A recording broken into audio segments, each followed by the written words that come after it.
GFM's TV.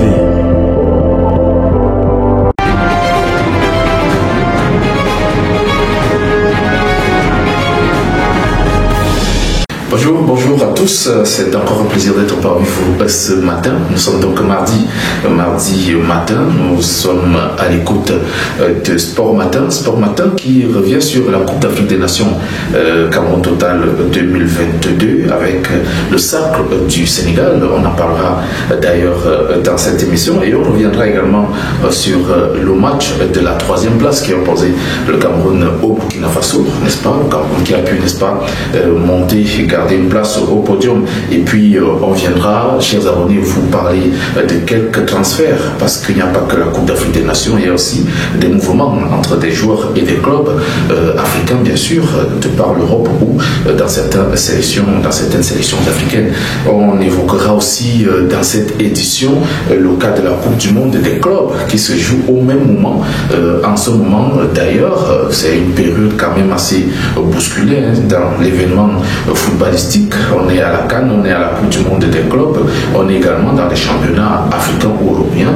En tout cas, nous sommes là pour vous servir. Chers abonnés, moi je vais marquer une petite pause et puis je vous reviens derrière. Mais avant de partir, je vous invite à vous abonner sur Facebook, YouTube ou Instagram. À tout de suite. GFM's TV.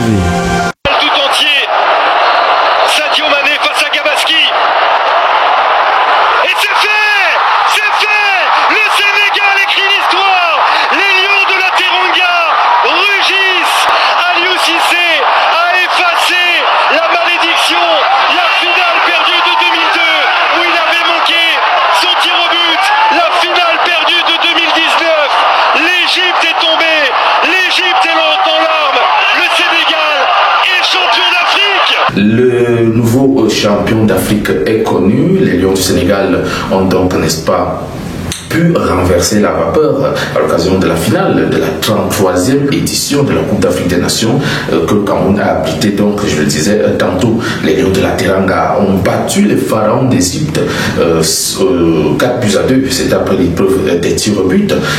N'est-ce pas, la bande Aliou Cissé remporte ainsi leur tout premier sacre depuis que le Sénégal est affilié à la CAF ou depuis que la Coupe d'Afrique des Nations existe, si vous voulez. C'est donc le tout premier sacre continental après avoir échoué, n'est-ce pas, en 2019, donc en Égypte, et aussi bien avant, c'était en 2002.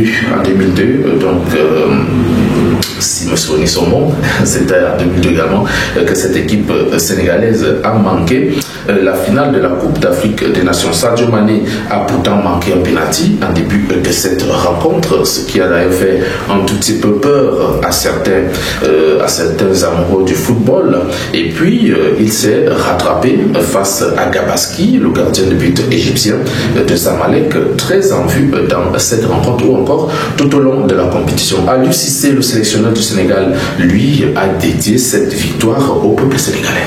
Merci beaucoup.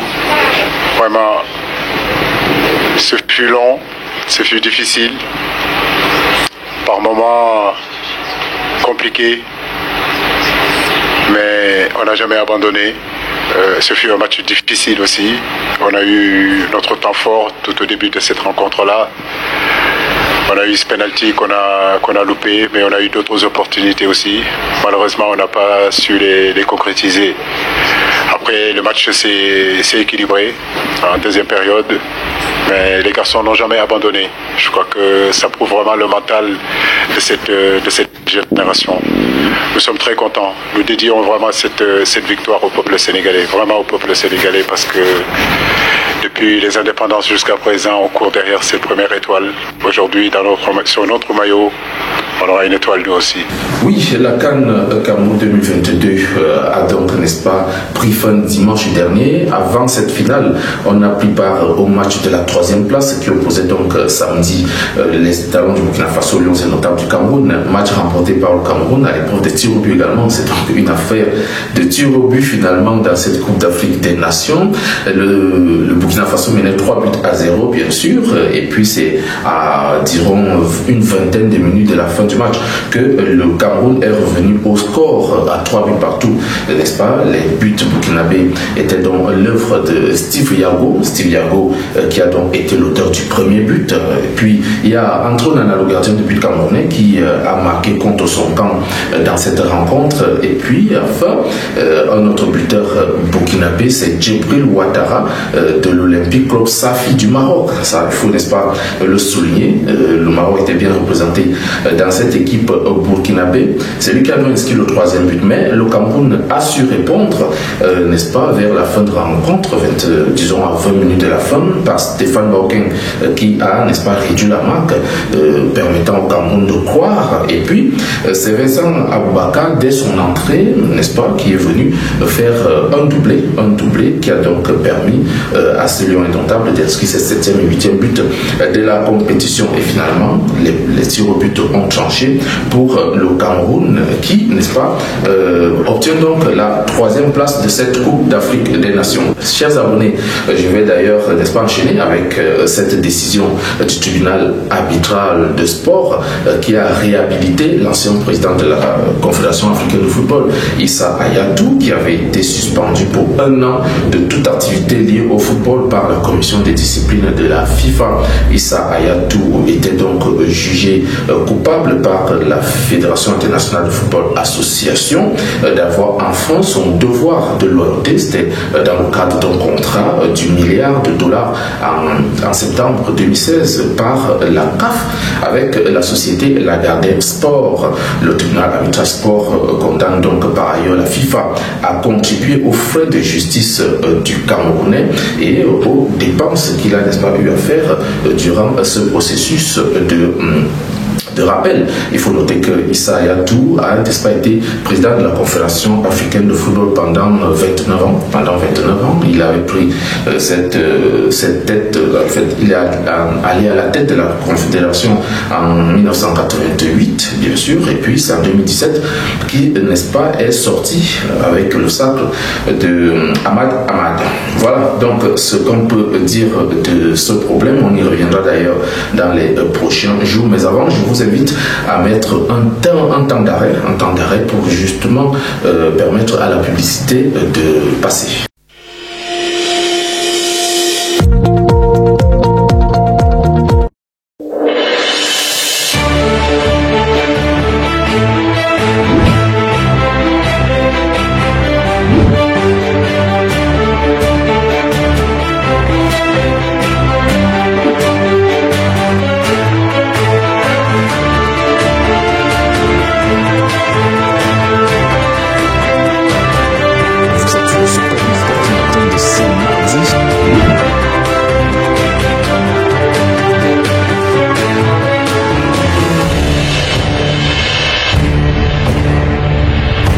D'être au top pendant toutes les différentes compétitions qui seront organisées. Mais à l'époque, on avait quand même fait la différence. Avant, on a joué au début de la pré-qualification contre Djibouti.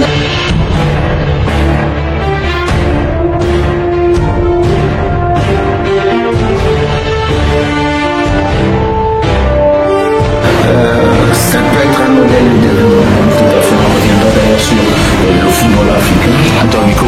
Et comment vous vous sentez avec ça, je sais pas moi.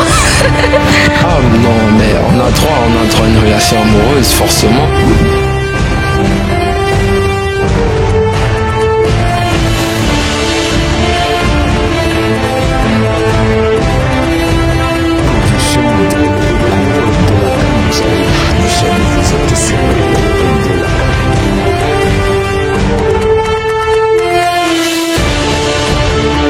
GFM TV. Voilà. Prenons un temps de respiration et on revient, n'est-ce pas, pour développer encore l'actualité sportive. Vous suivez Sport Matin. Sport Matin, c'est sur DFM TV. Je vous rappelle encore de vous abonner, de partager au maximum, n'est-ce pas, nos productions pour faire encore un peu plus d'abonnés et faire grandir la communauté.